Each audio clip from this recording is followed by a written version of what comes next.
Nakukuha ng voltahe. Kasi nga sa sinasabi ko kanina ay mag voltage checking tayo mga ka-viewers. Yan. Yan. So dito lang tayo. At kukuha natin siya ng voltahe. Nakalagay tayo sa DC. Yan. Dapat meron tayong makukuha dyan na 7 volts pataas. Dahil yung baterya ay 6 volts. Ayan, 8 volts. Ayan, 7.4. Ayan mga ka-viewers, kung nakita nyo. Yan, meron tayong nare-read na 7.4 volts. Or 7.48. 7.4. Yan, so meron tayong nakuha 7 volts mga ka-viewers. So ibig sabihin, good na mga ka-viewers. Magka-charge na to. So ganyan lang mga ka-viewers.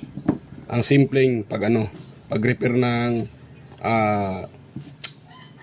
chargeable electric fan. Yan, pag walang power. Yan. Ano natin gawin? Doon